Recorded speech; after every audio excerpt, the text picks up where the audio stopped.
Doctor வணக்கம். வணக்கம். தமிழ்நாட்டில் ஒரு ஆட்சி மாற்றம் ஏற்பட்டிருக்கு. தனிப்பெரும்பான்மை இல்லைனாலும் தனிப்பெரும் கட்சியா தாவேக்கா ஜெயிச்சிருக்கிறாங்க. இன்னும் சில கட்சிகளை இணைத்துக் கொண்டு அவங்க ஆட்சி அமைப்பாங்க அப்படின்னு எதிர்பார்க்கப்படுகிறது. நீங்க தாவேக்காவுக்கு ஆதரவு அளிச்சிருந்தீங்க. முகநூலெல்லாம் கூட தேர்தலுக்கு முன்பாக விசிலுக்கு ஓட்டு போடுங்க அப்படின்னு நேரடியாகவே பேசியிருந்தீங்க. அதுக்கு முன்பாக விஜயை நீங்க ஆதரிக்கும் போது ஒரு மீட்பர் வருவார் என்று இந்த மக்கள் காத்திருக்கிறாங்க அப்படின்னு சொன்னீங்க. இப்ப விஜய் வந்திருக்கிறாரு. எப்படி உணர்றீங்க? இது எதிர்பார்த்த ஒன்றுதான். மக்கள் எப்பவுமே ஒரு கொதி நிலையில தான் இருந்தாங்க. நெறைய இளைஞர்களை பார்க்குற சந்தர்ப்பம் எனக்கு அமைஞ்சிருக்கிறதுனால, நான் இளைஞர்கள பார்க்கும்போது அவங்க திரும்ப திரும்ப சொல்றாங்க என்னன்னா, "இது நியாயமாவே இல்ல. இந்த உலகம் நியாயமாவே இல்ல. முன்ன இருந்த பெரியவர்கள் அவங்கலாம் நியாயம் இல்லன்னா, அது அப்படிதானே இருக்கும். உலகத்துல எப்படி நியாயம் எதிர்பார்க்க முடியும்? அநியாயம் இருக்கும் தான். நம்ம பாட்டு ஒரு ஓரமா நம்ம வாழ்க்கை வாழ்ந்துட்டு போயிடலாம்." அப்படின்ற மாரி சகிப்புத்தன்மை அவங்களுக்கு அதிகமா இருந்தது. ஆனா நெறைய விஷயங்கள அவங்க சகிச்சுப்பாங்க. ஆனா இன்னைக்கு இருக்கிற இளைஞர்கள் என்ன நினைக்கிறாங்க, நான் ஏன் சகிச்சுக்கணும்? அந்த ஊர்ல அப்படி இருக்கான், இந்த ஊர்ல இப்படி இருக்கான். நான் ஏன் சகிச்சுக்கணும்? நானும் ஒரு சிங்கப்பூர்ல தான் வாழ்வேன். நானும் அமெரிக்கால தான் வாழ்வேன். என் ஊர நான் அப்படி ஆக்கி காட்டுவேன்ற ஒரு ஒரு அவங்களோட பிரம்மாண்டமான சிந்தனை ஒண்ணு இருக்குல்ல. அதனால அவங்களுக்கு நான் நினைச்சா அத நடத்தி காட்ட முடியும்னு உண்மையிலே இந்த இளைஞர்கள் நம்புறாங்க. அப்ப எனக்கான ஒரு உலகத்த நான் உருவாக்குவேன். அதுக்கு எனக்கு வேண்டியது ஒரு கருவி. எனக்கு வேண்டியது ஒரு தலைவன். அந்த தலைவன நான் தேடி கண்டுபிடிச்சு, அவன வச்சு நான் ஜெயிச்சுருவேன்னு இந்த இளைஞர்கள் தேடும்போது அவங்க போய் ஏதோ ஒரு கட்சியில போய் ஐக்கியமாகணும்னு விரும்புறாங்கன்னு வச்சுக்கோங்களேன். எந்த கட்சிக்கு போவாங்க? எந்த கட்சிக்கு போனாலும் அவங்களுக்கு இடம் இல்ல. நியூ கமர்ஸ்க்கு இடமே இல்ல. ம். ஏன்னா எல்லா கட்சியும் ஓல்டு பீப்பிள் தான் திரும்ப திரும்ப ரீசைக்கிள் ஆயினே இருக்காங்க. அவங்க குடும்பத்தை சேர்ந்தவங்க, அவங்களுக்கு சொந்தக்காரங்க. அவங்க அப்படியே சில்லற சில்லறையா அவங்களே தான் சேர்ந்து சேர்ந்து சேர்ந்து கிட்டத்தட்ட பார்த்தீங்கன்னா, ஒரு மன்னர் ஆட்சி மாரி தான் தொடர்ந்து நடந்துகிட்டே இருக்கு. அப்ப இந்த புது ரத்தம் இருக்குல்ல, அது பாயறதுக்கான இடமே இல்லாத போது அவங்க என்ன பண்றாங்க, புதுசா ஒரு ஆள் வரும்போது அவர் மேல இவங்க சவாரி செய்து, அவங்க அவங்களோட காரியத்த ஜெயிச்சுக்கிறாங்க. புதுசா நம்மளே பேசியிருக்கோம். நெறைய பேர் வந்திருக்காங்க. அவங்களுக்கெல்லாம் இது நடக்கலையே! ஸோ, அப்ப இந்த இளைஞர்கள் இருக்காங்கல்ல, அந்த அனானிமஸான புதுசா வர அப்பா பேரு, தாத்தா பேர்லாம் வச்சுக்காம வர பசங்க இருக்காங்கல்ல, அவங்களுக்கான ஒரு இடமே நம்மளோட அரசியல்ல இல்ல. இல்ல இருந்ததுன்னு நான் சொல்றேன். நீங்க சொல்றீங்க. என்னோட கண்ணோட்டத்துல இல்ல நான் நீங்க சொல்றேன். ஆதரித்தவர்களே இப்ப கமலஹாசன் வரும்போது நீங்க ஆதரிச்சீங்க. அது புதிய இடம் தானே! ஆமா. புதியவர்கள் வந்தாங்கல்ல. கமலஹாசன் ஜெயிக்காதது மக்களோட தப்பு இல்லையே! கமலஹாசன் ஜெயிக்காதது கமலஹாசனோட இஷ்யூ. அத நம்ம இப்ப திரும்ப கொண்டாடுறோம். அது 5 வருஷத்துக்கு முன்னாடி இல்ல, அது இல்ல, இல்ல. காலாவதி ஆகிவிட்டது. அவங்களுக்கெல்லாம் நடக்காதது விஜய்க்கு நடக்குதுன்னா, ஆ. அது ஏன்னு கேட்கிறேன்.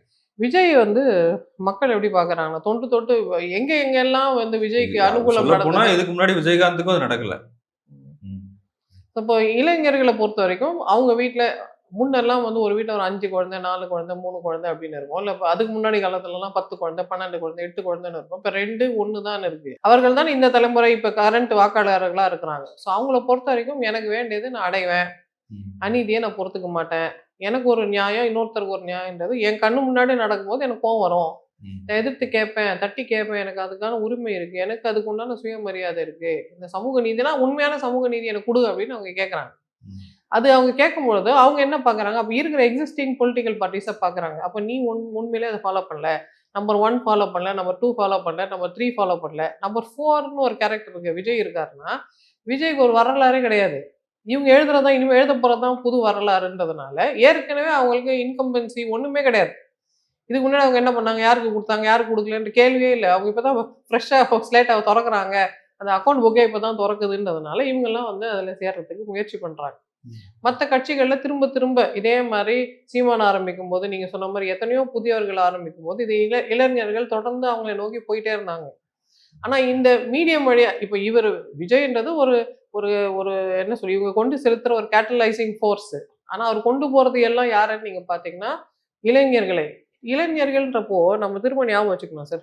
திமுகன்ற கட்சி முதல்ல வரும்போது, திமுகவுக்கு இருந்த அந்த அந்த டைனாமிக் என்னன்னா, இதுக்கு முன்னாடி ஒரு பண்ணையார் கட்சி இருந்தது.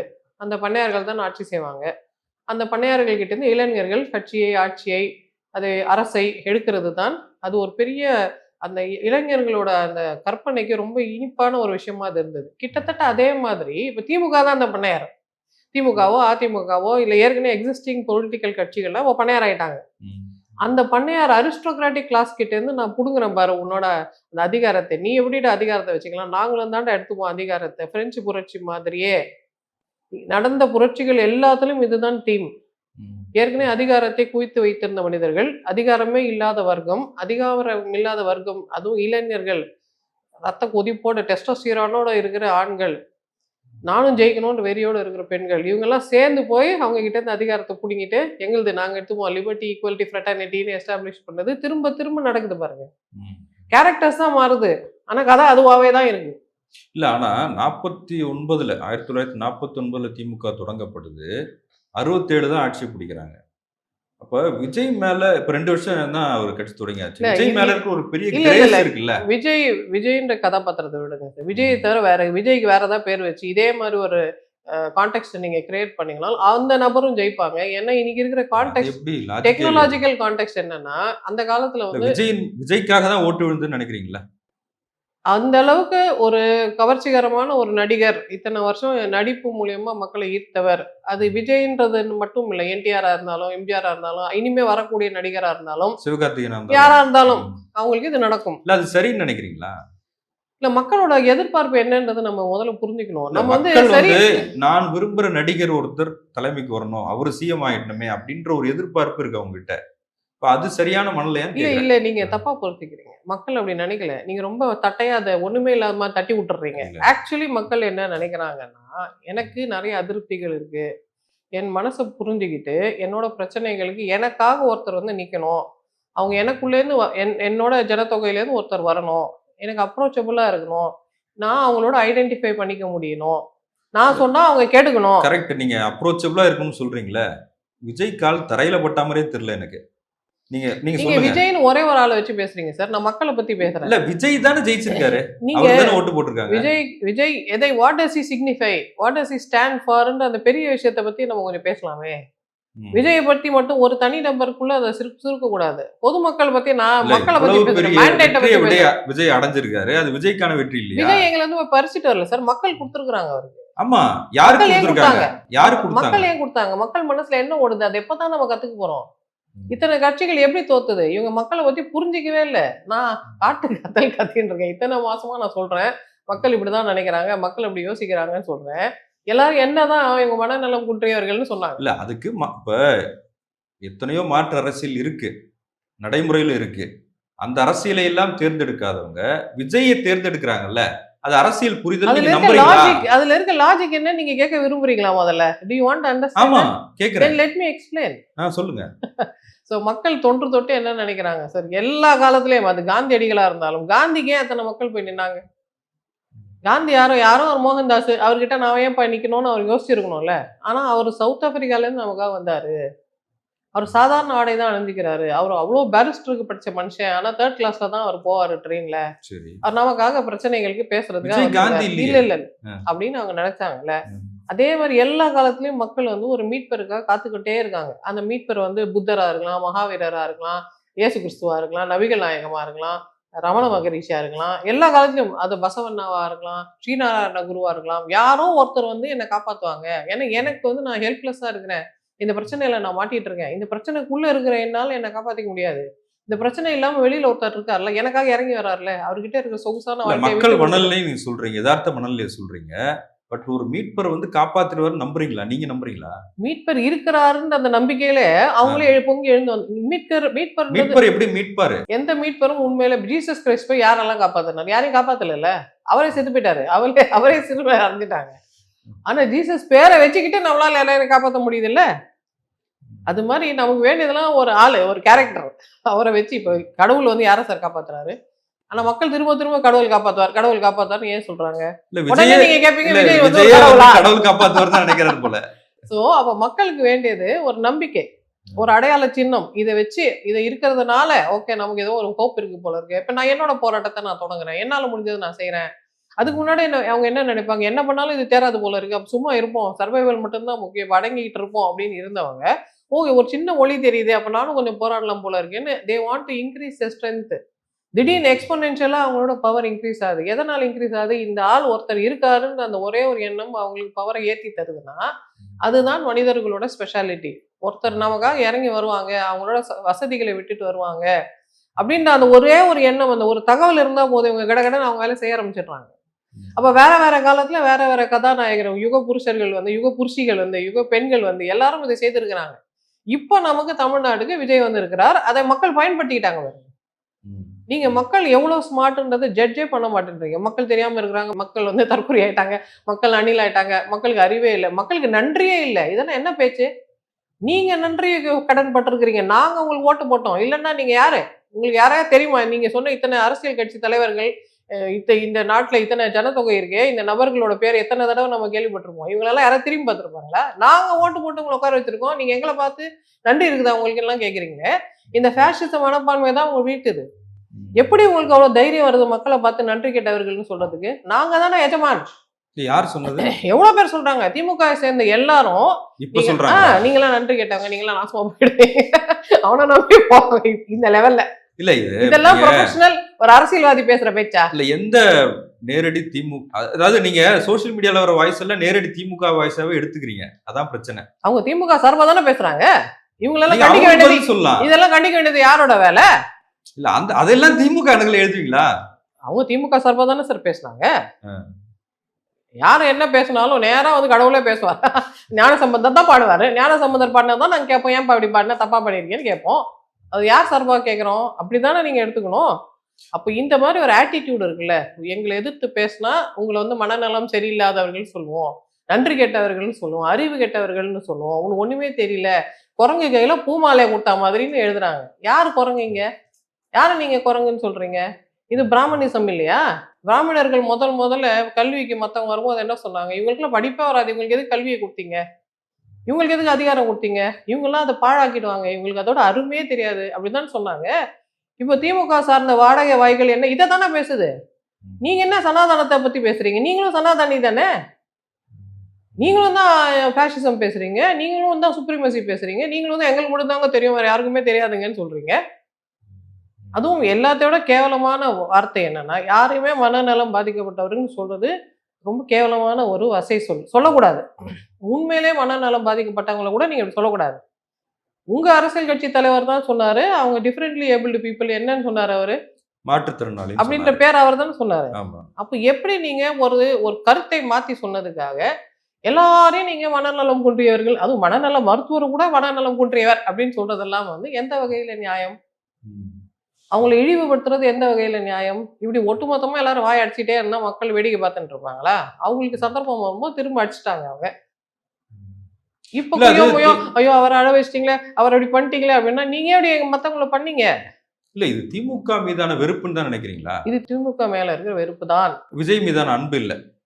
விஜய் மேல அவங்களுக்கு ஒரு நம்பிக்கை இருக்கு, அன்பு இருக்கு. ஐயோ நம்ம பையன் வந்திருக்காருன்ற அந்த ஒரு கின்ஷிப் இருக்கு, ஒரு அட்டாச்மெண்ட் இருக்கு, ஒரு பாண்ட் இருக்கு. அதெல்லாம் அவர் உருவாக்கி இருக்காரு, ஜெனரேட் பண்ணிருக்காரு. அந்த கின்ஷிப்பை நம்ம என்ன வேணாலும் செய்யலாம் அப்படின்ற ஒரு எண்ணம் இருக்கு. இவர் கல்டிவேட் பண்ணிருக்காரு பாருங்க.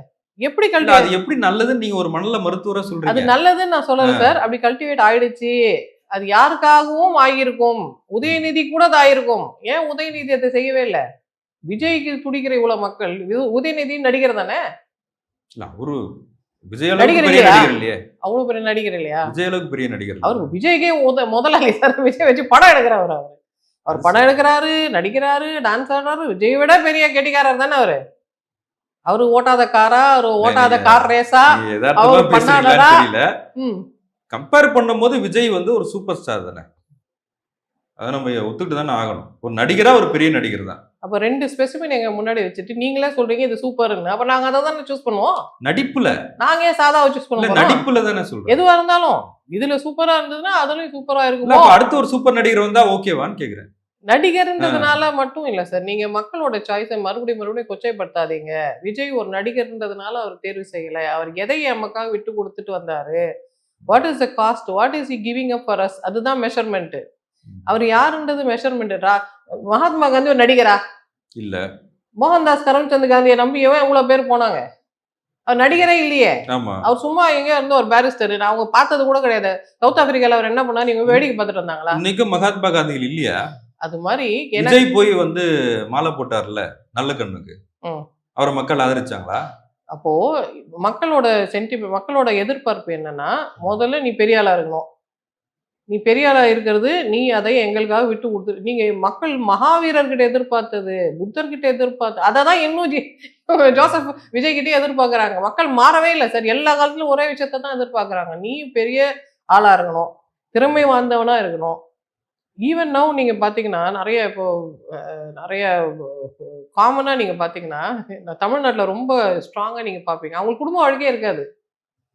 அவங்கள தான் இவங்க சூஸ் பண்ணி எலெக்ஷன்ல ஜெயிக்க வைப்பாங்க. எப்படி நீங்க குடும்ப வாழ்க்கை இல்லாத நபரை போய் சூஸ் பண்றீங்க? ஏன்னா நீங்க இந்திய நம்மளோட கல்ச்சுரலா ஹிந்து மதத்துல என்ன சொல்லுவாங்கன்னா, கணவன் மனைவி சேர்ந்து இருந்தா தான் மங்களமானவர்கள். அவனுங்கள தான் நீங்க சூஸ் பண்ணி வைக்கணும் அப்படின்னு தானே சொல்லுவாங்க. ஆனா நீங்க தொன்று தொட்டு இந்தியால நீங்க பாத்தீங்கன்னா, கணவன் மனைவியே இல்லாதவங்களுக்கு இவங்க அரசியல் பதவி தருவாங்க. மக்கள் அப்படிதான் தராங்க. இல்ல முதலமைச்சரா பிரதமரா சொல்றீங்களா? ஆ ஏன் தராங்க? இல்ல தமிழ்நாட்டுல எம்ஜிஆர் இருந்தாரு, கலைஞர் இருந்தாரு, குடும்ப வாழ்க்கையில தான் இருந்தாங்க. அவங்களெல்லாம் அவங்க டிஃபால்ட்டா சூஸ் பண்ணல. அவங்க ஆ. அவுட் ஆஃப் த வே அவங்க வராங்க. அவங்க ஃபார்ம் பண்ணி வராங்க. பட் அறிஞர் அண்ணா ஆக்சுவலா அவங்க இருந்தாரு, சூஸ் பண்ண அவரும் குடும்பத்தோட தான் பெரியார இருந்தாரு. சூஸ் பண்றாங்க. காமராஜர சூஸ் பண்றாங்க. பெரியாருக்கு ஜெயலலிதாவ குடும்பம் சூஸ் இருந்துச்சு. பண்றாங்க. பெரியாருக்கு குடும்பம் இருந்துச்சுல்ல. அப்போ இவங்க என்ன சூஸ் இல்ல பண்றாங்கன்னா, பெரியாருக்கு குடும்பம் குடும்பம் இருந்ததுல்ல. இருந்தது. ஆ. குடும்பம் இருந்தது. ஆனா அர்ப்பணிப்போட இருந்த மனிதர். ம். அர்ப்பணிப்ப வச்சு தான் இவங்க மெஷர் பண்றாங்க. அப்ப மக்கள் காந்தியா இருந்தாலும், அதுக்கு முன்னாடி விஜய்க்கு இருக்க குடும்பம் தலைவர் இல்லையா? இப்ப இல்லல்ல. எல்லாருக்கும் தெரியும்ல பப்ளிக்லி. அவருக்கு அவர் பொண்டாட்டியோட நம்மளே இல்ல. பேசியிருக்கோம். ஆ அவருடைய இல்லன்னு அவருடைய பர்சனல் வாழ்க்கைய பத்திலாம் பேசியிருக்கோம். ஆமா. அது குடும்பம் இல்லன்னு நீங்க நினைக்கிறீங்களா? அவருக்கு குடும்பம் இல்லன்றது பப்ளிக்ல இருக்கிற ஒரு இப்ப கரண்ட்லி இஸ் சிங்கிள். ஓகே. அவர் சிங்கிளா இருக்கிறதுனால மக்களுக்கு என்ன லாபம்?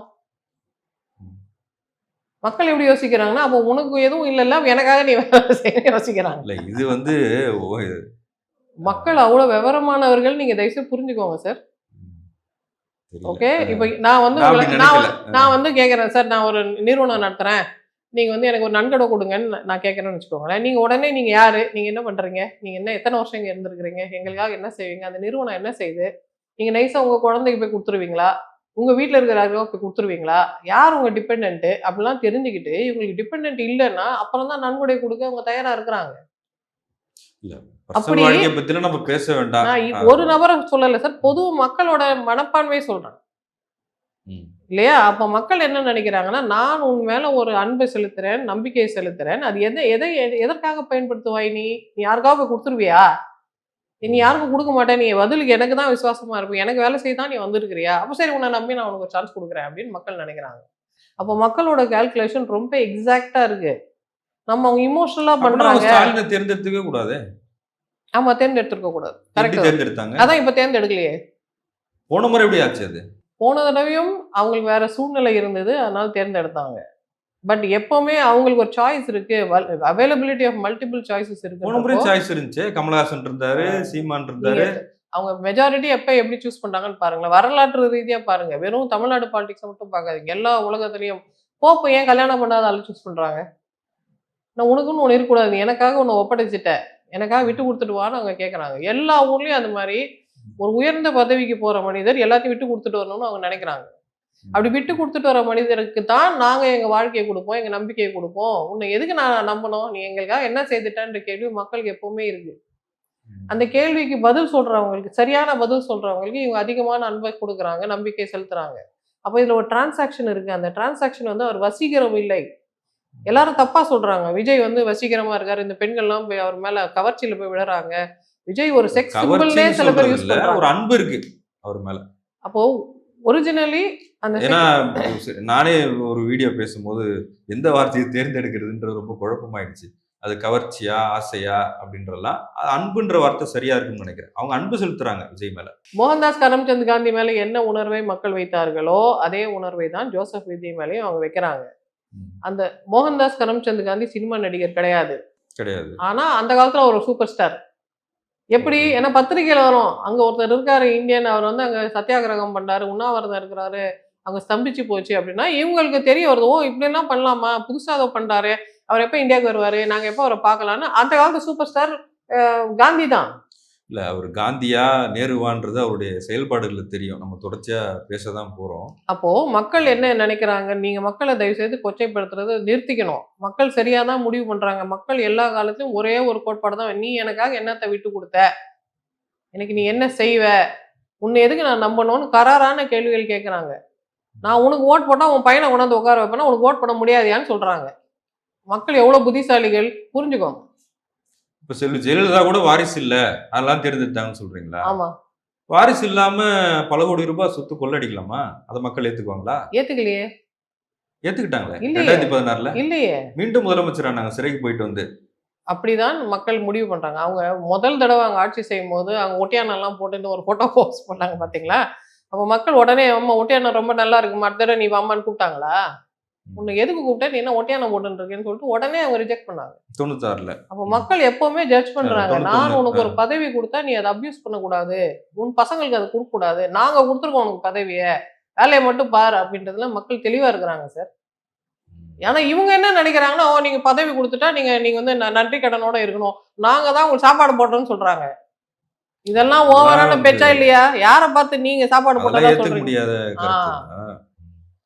அப்போ இந்த மாதிரி பேச்சு இருக்கும்போது மக்கள் பொங்கி தானே எழுவாங்க. நீ இருடா உன்னை எத்தனை தடவை உன்னை என்ன இல்ல பண்ற பாரு. அதெல்லாம் தேர்தலுக்கு அப்புறம் ஆ. பேசின பேச்சு. அத So, வச்சு நீங்க அந்த முடிவு எடுத்தாங்கன்னு ஸோ சொல்ல இது முடியாது. மாதிரி இந்த மாதிரி இந்த இந்த மேட்டுக்குடி தன்மை, நாங்க தான் இங்க பெரிய பாஸ், எல்லாரும் எங்களுக்கு அடங்கி இருக்கணும்னு சொன்னா உண்மையை நாங்க மறுபடியும் மறுபடியும் நிரூபிப்போம். நாங்க தான் இங்க பாஸ், நாங்க தான் மன்னர், நாங்க தான் ஓட்டு போடுறோம், நீங்க வேலை செய்யறவங்க ஒழுக்கமா வேலை செய்தா மறுபடியும் போடுவோம், ஒழுங்கா வேலை செய்யலைன்னா will choose the next best option. நீ சூஸ் பண்ணக்கூடாது, நீ நன்றியோட இருக்கணும்னு சொல்றதுக்கு நீங்க யாரு? நன்றி விசுவாசத்தை நிரூபிக்கிற இடத்துலயா நாங்க இருக்கிறோம்? நாங்க டெமோக்ரஸியில இருக்கிறோம். இல்ல நீங்க திமுகவை ஆதரிக்கிற இணையவாசிகளோட இதெல்லாம் எடுத்துட்டு பேசுறீங்க. திமுக அதை சொல்லல. நீங்க பாக்குறவங்க கூட அப்படி மீன் பண்ணிக்குவாங்க. இதெல்லாம் திமுக சொல்லுதா? திமுக நன்றி கடனோடு நடந்துக்குன்னு யாரும் சொல்லல. மக்கள் மக்கள் முடிவெடுத்திருக்கிறாங்க. அதை ஏத்துக்கிறோம். ஓட்டு போடாத மக்களுக்காக தான் நாங்க வேலை செய்வோம். இனிமே தொடர்ச்சியா வேலை செய்வோம் தான் திமுக தலைமை சொல்லியிருக்கு. இல்லையா? திமுக இணையத்துல இருக்கிற சிலர் சொல்றத வச்சுக்கிட்டு நம்ம திமுகவே அதை சொல்லுது, திமுகவோட சுபாவம்னு சொல்றதுல எனக்கு மாற்று கருத்து இருக்கு. All right, I take you point. இனிமே அவங்க கத்துக்கணும். இனிமேலும் நம்ம கண்டினியூஸா இந்த இதே ஈகோ சிஸ்டம்ல தான் பேசிட்டு இருக்க போறோம். ஆமா. இதுக்கப்புறம் இந்த மாதிரி பேசினா இதை விட தீவிரமா தான் எதிர்வினை ஆற்றப்படும்ன்றதை அவங்க உணரதானே வேணும். யாரா இருந்தாலும் அது திமுகவே சொல்லிச்சா, அவங்களோட வாடகை வாய்கள் சொல்லிச்சான்றதெல்லாம் நீங்க பிரிச்சு பார்த்துக்கோங்க. We don't want to hear such nonsense. அதை மட்டும் we want to explain. Okay.